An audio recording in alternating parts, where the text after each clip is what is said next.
بسم الله الرحمن الرحيم.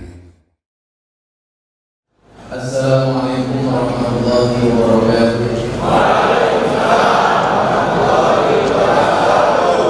حمدا وشكرا لله والصلاة والسلام على رسول الله سيدنا مولانا محمد بن عبد الله ولا حول ولا قوة إلا بالله. Yang terhormat Komandan Yudif, sahabat saya, calon jenderal Yudif, karena ucapan itu adalah mudah-mudahan pas turunnya air hujan ini doa kita diijabah oleh Allah Subhanahu wa Ta'ala. Tentunya beserta ibu, para staf beserta ibu. Selalu saya kalau menyebut suaminya pasti saya sebut istrinya, karena kesuksesan seorang laki-laki berangkat dari doa istri. Betul? Itu artinya semakin banyak istri, semakin banyak yang berdoa.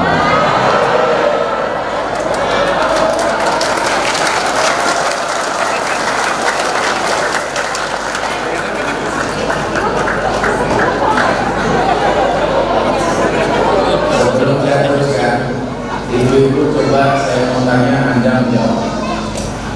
Dalam Al-Quran itu ada beberapa macam tipologi keluarga.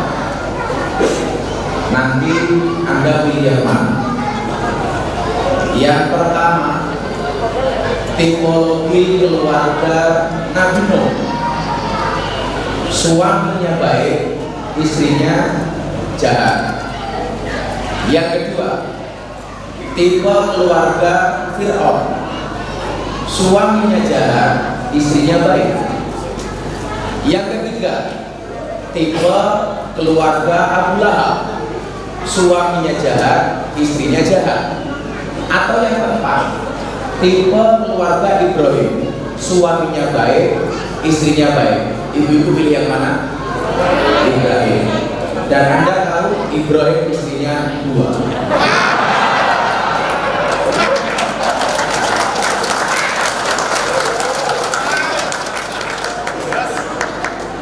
Ibu-ibu langsung jawab, ya udah terus gak jadi Fir'aun saja.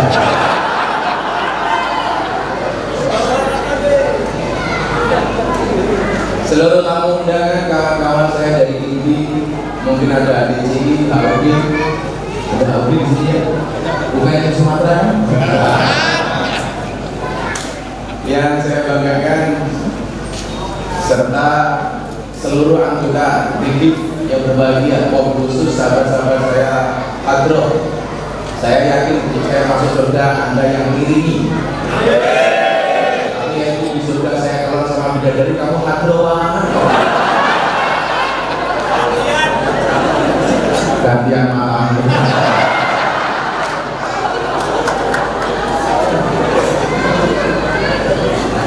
Malam hari ini saya sholat Komandan Dodi dikawal sama sahabat saya, asisten saya, Mas Roni. Ini sengaja kalau saya ke tentara saya bawa. Ini adalah bagian dari kecintaan saya terhadap Republik ini. Kenapa? Karena saya yang dianggap sebagai tokoh agama. Asisten saya ini orang Nasrani. Bahkan saya sering bilang ini adalah NU cabang kafir. Saya hanya ingin menunjukkan kepada dunia bahwa ternyata Pancasila itu dengan Bhinneka Tunggal Ika yang ada di dalamnya adalah merupakan sebuah ideologi untuk NKRI harga mati.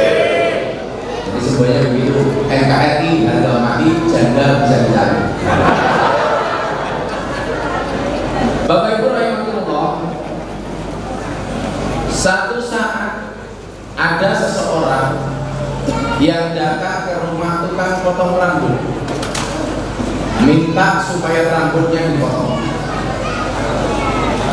Ketika rambut dipotong, sang tukang cukur ini bilang, Mas, Anda saya kasih tahu apa-apa. Ternyata Tuhan itu tidak pernah ada. God is not. Tuhan itu tidak pernah ada. Kemudian bertanya, kenapa Anda mengatakan Tuhan itu tidak pernah ada? Sang tukang cukur menjawab, Mas, coba Anda lihat. Kalau memang Tuhan itu ada, kenapa sampai hari ini ada orang miskin nggak bisa makan, anak terlantar nggak bisa sekolah, orang sakit nggak bisa berobat? Kemana Tuhan ketika melihat seperti itu? Maka menggolnya itu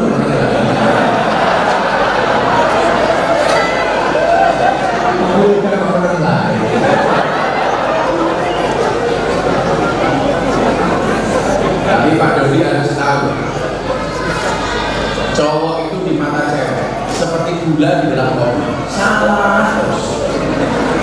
Bikin kopi tanpa gula rasanya pahit. Yang disalahkan siapa? Gulanya. Masa bikin kopi nggak pakai gula?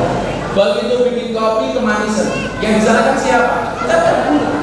Bikin kopi kok kebanyakan gula. Itulah hakikat cowok di mata cewek. Jelas nggak ada benarnya. Karena cewek itu pada dasarnya pengen dimengerti dan cowok susah untuk dimengerti.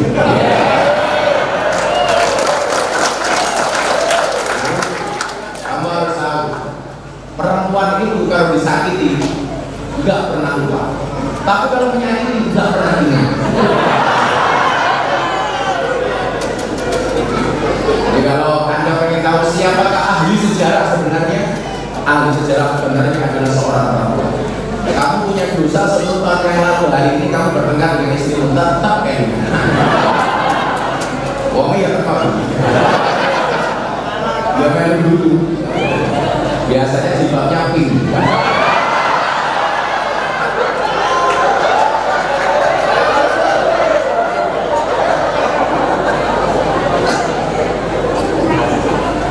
Yang jilbabnya hitam insya Allah lebih parah.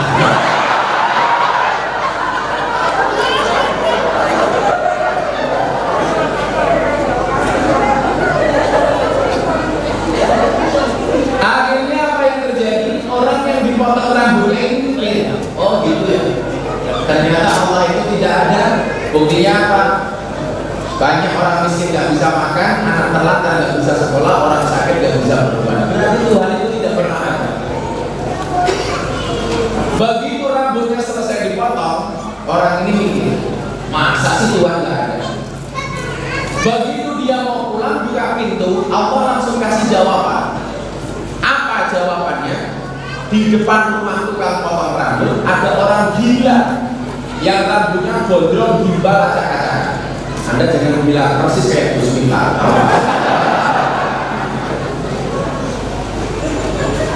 Begitu melihat ada orang yang rambutnya gondrong gimbal acak-acakan, pintu kembali ditutup, kemudian dia kembali masuk. Apa yang dia sampaikan kepada tukang potong rambut? Pak, saya mau bilang sama Anda, ternyata di dunia ini tukang potong rambut itu tidak pernah ada.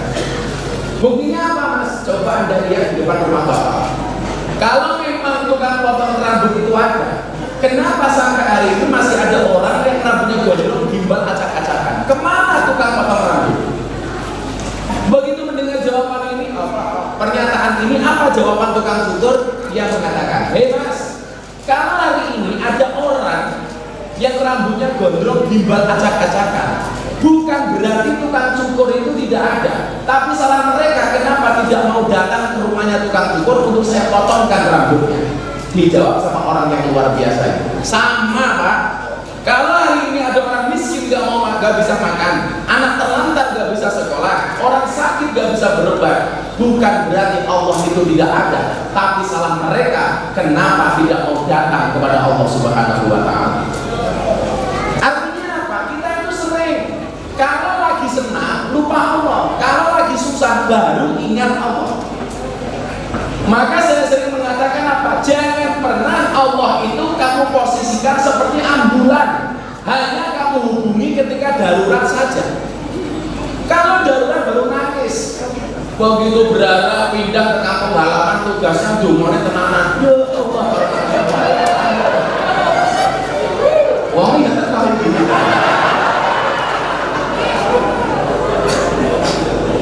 Delala begitu turun surat keputusan dari Mabes gak ada. Wes mulai misal-misal oh Gusti Allah iki jancuk.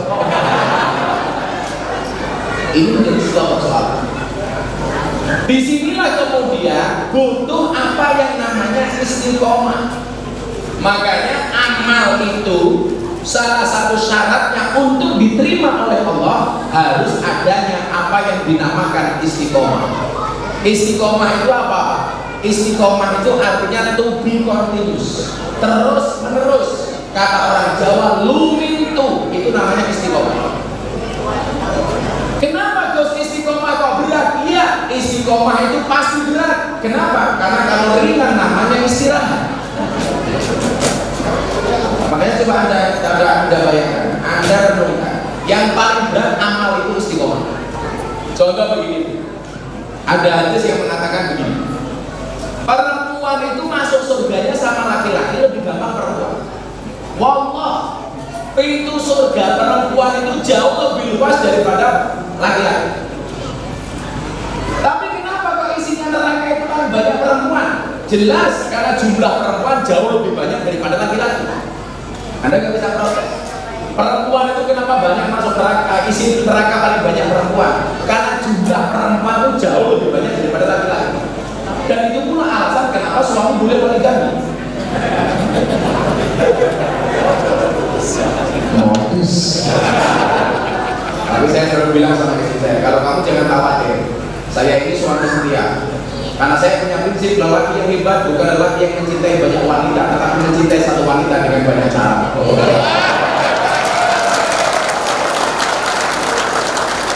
Kenapa saya ngomong seperti itu? Istri saya itu gimana sih?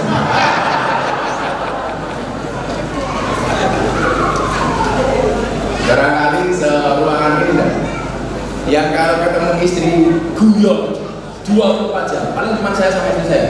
Saya sama istriku gak pernah serius, beneran gak pernah serius.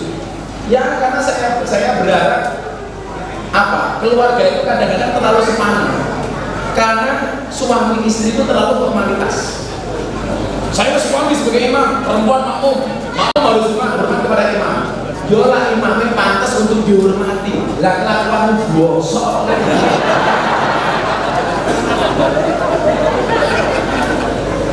Ini bukan saya jomblo ya, kamu jomblo. Kamu jomblo. Ya Allah, itu saya mengajar di sana rondonya.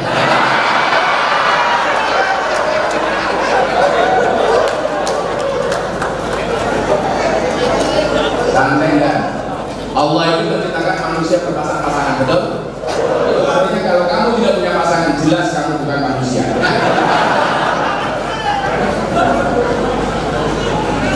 Tapi ya itu, kalau ini ada gadis, saya sepakat Anda itu menikah dengan tentara. Kalau kamu punya suami tentara itu enak, beneran. Apapun yang kamu minta, jawabannya cuma satu, siap dan dilakukan melaksanakan. Tapi kalau kamu jomblo, pengen cari istri, carikan istri guru. Kalau kamu tidak punya istri guru, luar biasa. Begitu masuk kamar, istri kamu pasti tanya, Papa, masih ingat pelajaran kemarin? Kamu jawab, lupa mama. Istriku langsung ngomong, ayo ulangi lagi.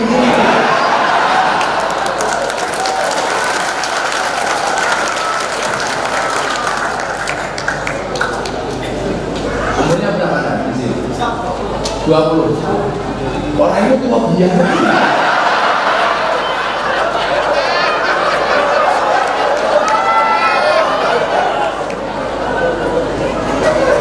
Ya sudah-sudah tak dengar ke ujung lagi. Rondo anak dulu.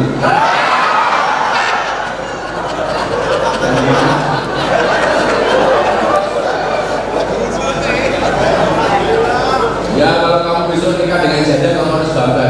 Karena minimal janda itu jujur, sudah tidak gadis lagi. Daripada kamu nikah dengan gadis, tapi rasa janda.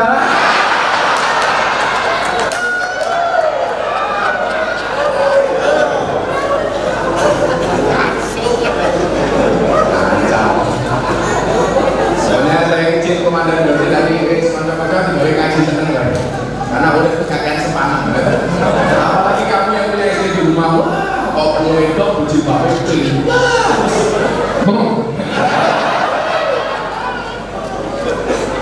Oh banyak juga yang begini. Jadi Bapak Ibu rahimahullah, dalam sebuah hadis qudsi Kalau dikatakan hadis qudsi itu pengertiannya begini. Ini firman-Nya Allah, tetapi redaksionalnya menggunakan bahasa Nabi Muhammad dan tidak tertulis di dalam Al-Quran. Ini namanya hadis qudsi. Ini firman Allah, tidak tercatat di dalam Al-Quran dan redaksionalnya menggunakan bahasa Kanjeng Nabi. Ini namanya hadis qudsi. Dalam sebuah hadis qudsi, Allah Subhanahu wa taala berfirman, "Idza ahabba 'abdi liqa'i fa ahbabtu liqa'ahu."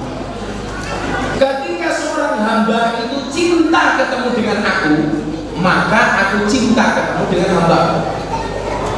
Wa idza kariha liqa'i fa karihtu liqa'ahu. Ketika dia benci ketemu dengan aku benci ketemu dengan hamba. Makanya dalam hadis lain Allah berfirman, "Ana inda dzanni 'abdi bi."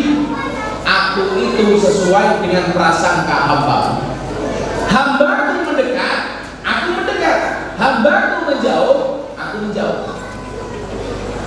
Dari sini kemudian bisa kita lihat, kenapa kemudian hidup kita banyak masalah? Karena barangkali kita terlalu jauh dengan Tuhan. Tapi saya selalu mengatakan apa? Kalau kamu hidupmu penuh dengan masalah, tersenyumlah. Kenapa? Berarti kamu manusia. Karena hidupmu diselimuti dengan masalah. Berarti kamu manusia. Kalau hidupmu diselimuti dengan wijen, hati-hati, jangan-jangan kamu mendekati. Kalau kita hidup banyak masalah, jangan-jangan kita terlalu jauh dengan Tuhan. Makanya mumpung kalian tinggal di satu tempat seperti ini yang memungkinkan untuk dekat dengan Tuhan, waktunya ada, sempatkan. Waktunya ibadah, sempatkan. Karena ibadah itu bukan sak sempate, tapi kudu disempatke. Sholat itu bukan sak sempate, tapi kudu disempatke. Bukan sak longgare, tapi kudu dilonggare. Inilah yang dicontohkan oleh Pansar Jenderal Sudirman. Jenderal Sudirman menjadi jenderal yang ampuh. Dia mempunyai 3 jimat. Yang pertama, gentong. Artinya apa? Jenderal Sudirman senantiasa melanggengkan mengambil air wudhu. Hanya kawan-kawan coba lihat. Berangkat, apel pagi, wudhu. Begitu batal, wudhu. Ini yang dilakukan oleh Jenderal Sudirman. Mau tidur, wudhu. Terus yang jomblo, wudhu le. Jomblo sampai turun langsung ditonton Vanessa Angel.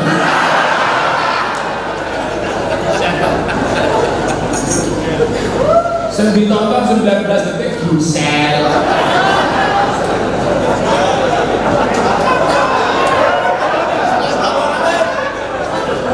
Kok Gusti tak ngerti? Aku diduduhi dan dodi.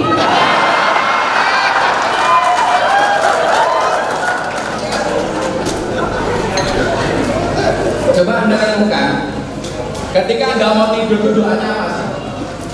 Bismikallahumma ahya wa bismika amut.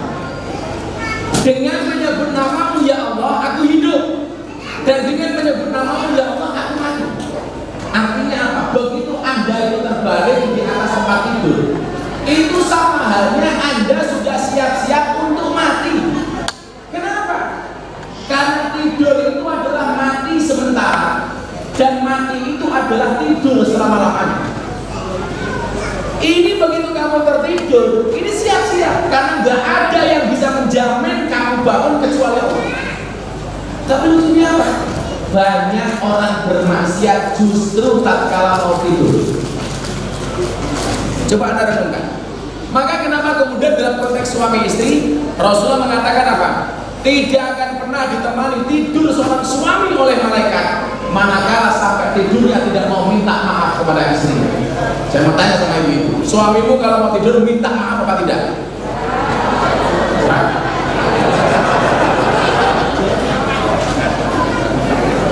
Orang.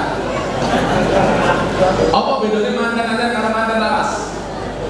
Mantan anyar itu ranjang lebarnya 1 meter, sudah terlalu luas.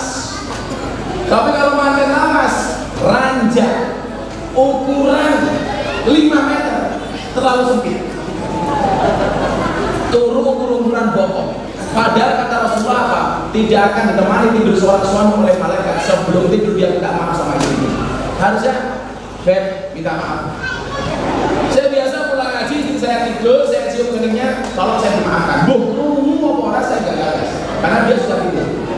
Saya masuk, Beb, tolong dimaafkan. Begitu deh, masuk kamar, ketemu istri, dia tidur atau melek, panggil, saya, maafkan saya. Wow, apa sih saya rajin.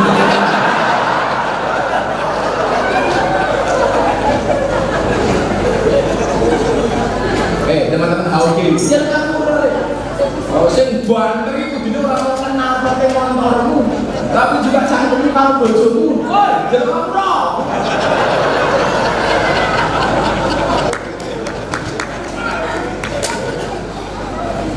Tapi juga sebaliknya, Rasulullah mengatakan apa?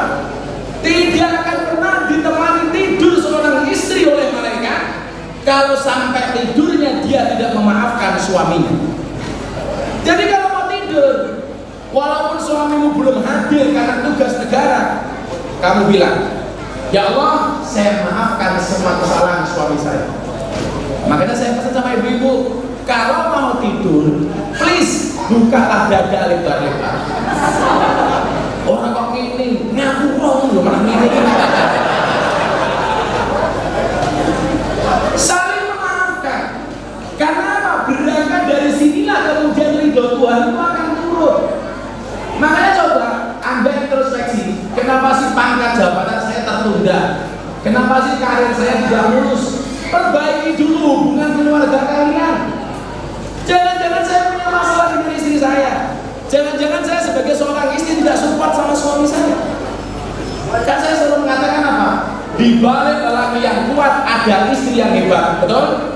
Dan di balik istri hebat ATM-nya 4. Betul.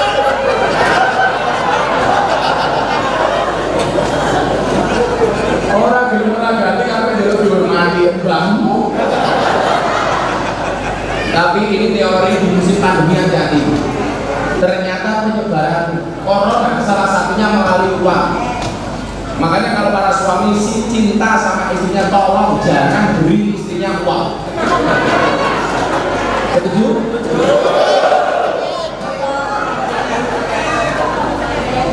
Oh, kalau saya beda. Kalau saya itu jalan ke mall sama istri saya, istri langsung tak gandeng. Jalan kemana-mana tak gandeng. Bukan karena saya, supaya dia tidak belok kemana-mana. Istri saya kan sakit, berobatnya harus di Kuala Lumpur sebelum pandemi. Saya bilang sama istri saya, sudah kamu berobat di sana. Jangan niati berobat. Ini ada jalan-jalan di Kuala Lumpur. Tak kasih ATM kamu berangkat. Tapi ya itu bukan tak kasih pinnya. Jadi pulang ya masuk ke rumah. Coba Anda lihat. Kalau suamimu ternyata karirnya kok stuck, seolah-olah semuanya salah, barangkali harus ada yang didandani dari seorang istri. Suami, barangkali saya punya salah dengan istri. Ingat, suami itu ujiannya apa? Punya istri galak. Dan istri itu diuji oleh Allah apa? Dengan suami yang miskin. Bedanya jelas. Lalu lanang kuwi diuji bojo galak, wong wedok ujiane wong lanang kere. Maka kalau kamu punya istri galak, satu santai. Wali-walinya Allah itu rata-rata istrinya galak. Maka kalau kamu punya istri galak, tentara istrinya galak, nyuwun saya dua kemungkinan. Satu, tanda-tanda Anda akan menjadi wali Allah. Amin. Atau kedua, tanda-tanda min alamatil stroh.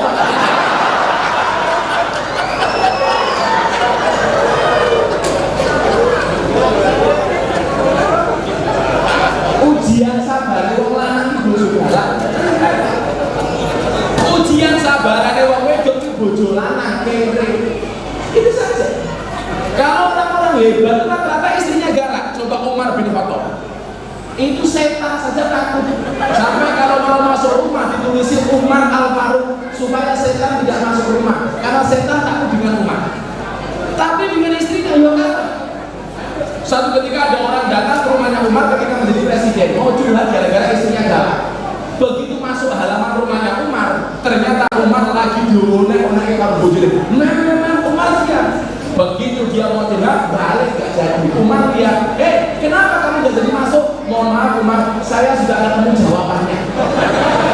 Ternyata istrimu lebih galak daripada istri saya. Yo, bayangkan ada yang berikut komandannya. Yang Umar ketemu bojone, ini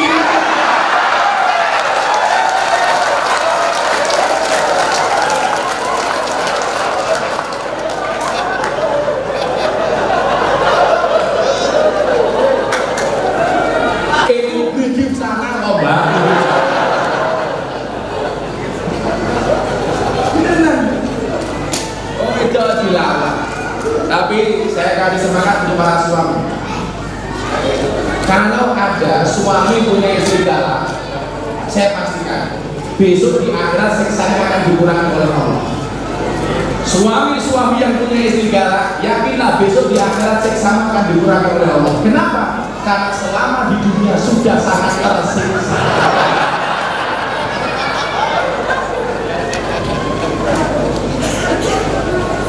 Coba dari dulu keluarga. Maka kenapa kemudian dalam keluarga itu ada istilah sakinah? Karena dengan keluarga kamu menjadi ayam. Yang menjadi persoalan itu adalah masuk rumah nggak ayam. Kalau di luar rumah ayam, di dalam rumah malah nggak ayam. Itu berarti keluargamu nggak sakinah. Kan orang lanang kurang ajar, orang lanang kurang ajar. Di luar lihat cewek cantik, wow, mana nih, wow. Di luar rumah lihat cewek cantik, wow. Pulang ketemu istrinya, weh. Halo, kayak ini. Makanya teori saya mengatakan apa? Apa bedanya laki-laki dengan perempuan? Bedanya satu.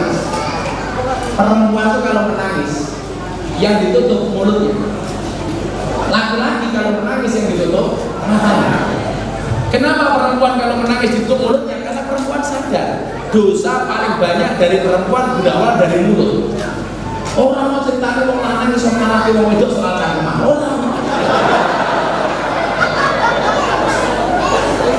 wong lanang ngomong sahayat sing wedok lawan sulan sajos. Wong ya apa itu? Dibagi yo ping.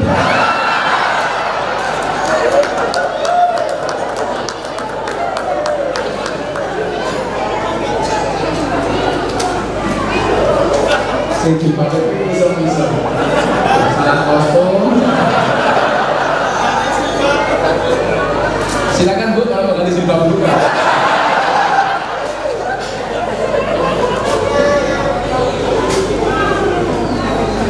Kenapa kemudian Rasulullah itu misi terbesarnya adalah liutakima makarimal akhlak, untuk dandani akhlak, termasuk akhlak di dalam rumah tangga. Karena tidak ada orang besar di Indonesia ini yang tidak berangkat dari keluarga yang sakit. Iya saja. Rata-rata pemimpin bangsa itu keluarganya ya baik-baik. Maka Rasul mencontohkan bagaimana hubungan dia dengan Siti Khadijah. Orang tanya begini, Gus, kalau Rasulullah itu istrinya banyak, kemudian saya mencontoh sebagai sunnah Rasul, boleh apa enggak? Saya mengatakan begini, menikah lagi itu memang boleh, tapi saya tidak sepakat kalau itu jadi sunnah Rasul. Kenapa? Kasusnya beda. Kenapa Nabi Muhammad istrinya banyak? Karena seluruh aktivitasnya Rasulullah itu harus direkam. Waktu itu belum ada Instagram, waktu itu belum ada Facebook. Jadi butuh banyak orang untuk merekod semua kegiatan Kanjeng Nabi yang ketika disampaikan kepada umat itu menjadi sebuah sunnah. Maka Kanjeng Nabi istrinya banyak. Karena kalau cuma satu, nggak akan kuat Pak memorinya. Itu pun Nabi Muhammad menikah lagi setelah meninggalnya Siti Khadijah. Kenapa Nabi Muhammad menikah lagi setelah Siti Khadijah? Itu menandakan bahwa nikah itu bukan sebagai sebuah kebanggaan. Maka saya mengatakan nikah itu senang, tapi jangan senang menikah. Maka kalau kamu prajurit pengen karir lancar, segeralah menikah. Kenapa? Karena menikah itu membukakan dua jalan. Satu jalan rezeki, yang kedua jalan bayi. Oh yang mengalah, bukan mengalah. Sange-lange.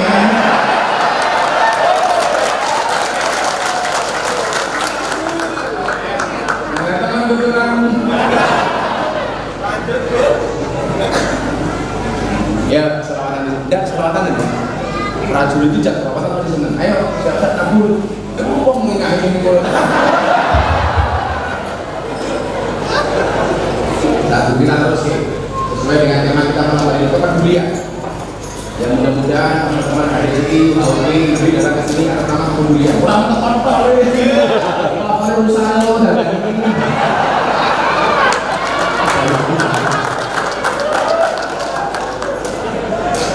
Itu kan seperti kalau mulai film ini gitu. Sawang apa kabel boleh. Ya selawatan deh. Selawatan teman. Tiga Nabi versi Gusuka. Itu teman-teman. Udah sebulan HP ini proses ya. HP ini proses ya. Ya, selawatan saya ambil supaya kemudian kalian kerja fresh untuk negara kesatuan Republik Indonesia. Shallallahu ala Nabi Muhammad. Ibu silakan makan, nggak apa-apa. Ayo dan makan dan.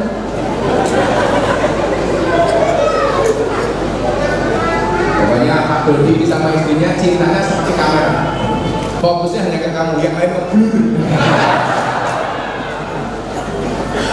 Kamu yang jomblo bagian apa? Oh, bagian seperti itu. Nah, untuk semua ini. Gue apa? Hatiku rasane loro.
Lanjut.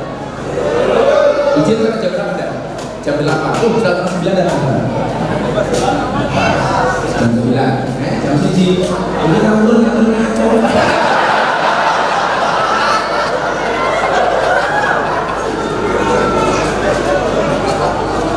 Protokol jam 9 mulai.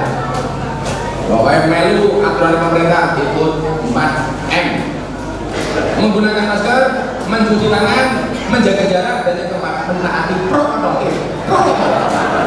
Untuk orang ini, ini protokol.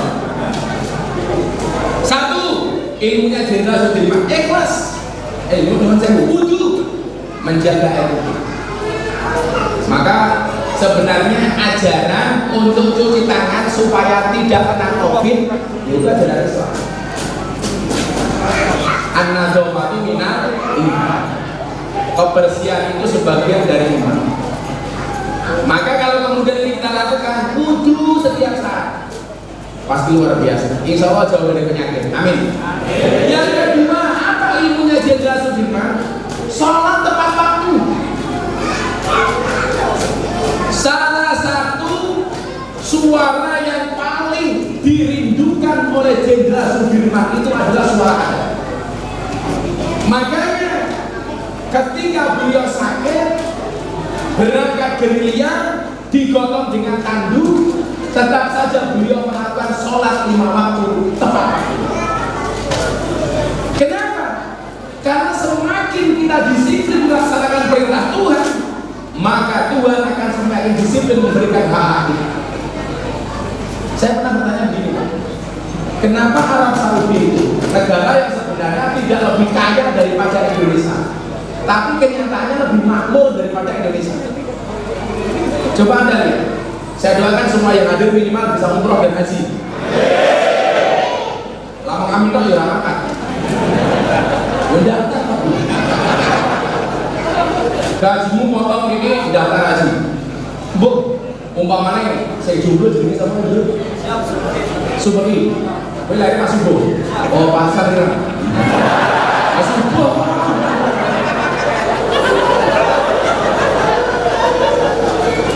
Sebab ini kalau dibilang panggilannya Irma, apa Ireng, Masya Allah. Tak apa-apa dah. Kalau kamu dibilang hitam, kamu jawab enggak masalah. Putih belum tentu suci, hitam belum tentu kotor. Buktinya apa? Kain kafan putih menakutkan, kain kiswah pembungkus kafan hitam tapi menyenangkan.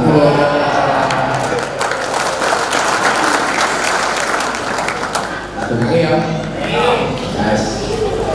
Mati. Tulang pondokku saat itu oke. Oh, pemenang yang sangat teman.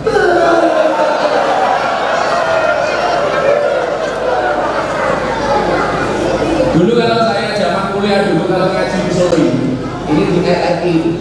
Oh. Alhamdulillah kalau sekarang sudah nggak ada di situ karena mereka hijrah dari RRI ke Sarkem. Pindah Bandar.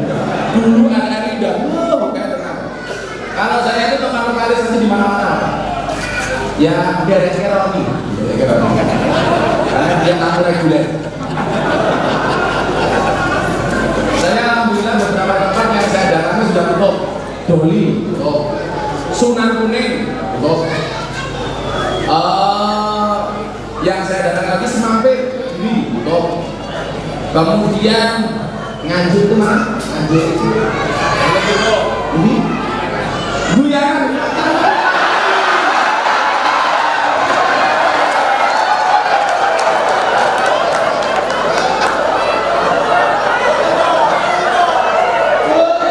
Kamu gak tahu gelang guyangan.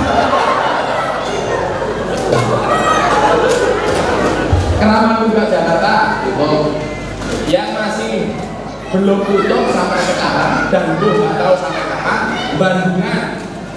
Bandungan itu setiap tahun mereka mengadakan satu pengajian di sana. Panitianya Pak Bimo, Bimo ini ngaji kok haus kita mau menjago. Menjago. Orang kalau bayar kiai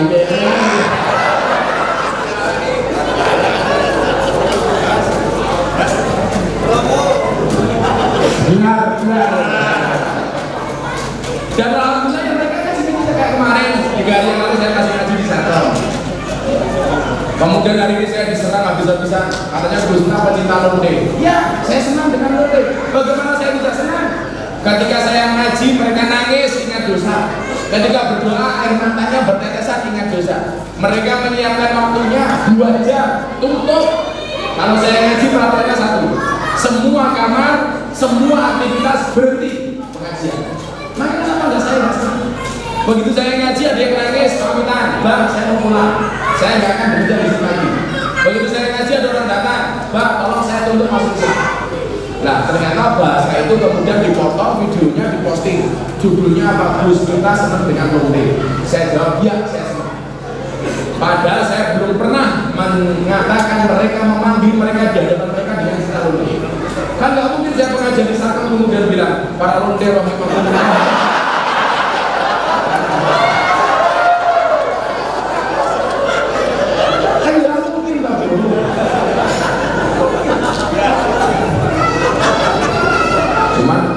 Waktu itu ada wartawan tanya, Gus, sebenarnya Bapak lokalisasi itu pekerjaannya apa sih? Saya jawab, bakul kroto. Jadi saya punya istilah kroto itu tahun 2000. Pertama kali saya masuk ke lokalisasi.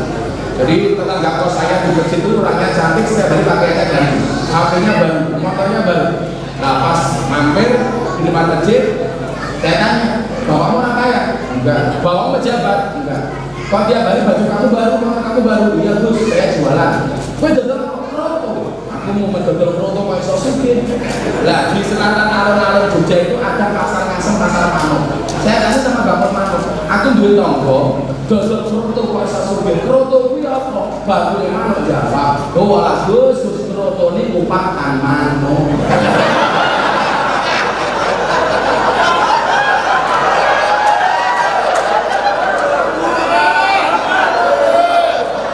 Jadi ternyata Mbak Egi Sosuki berkodoh terpakan Vanessa Pasuki.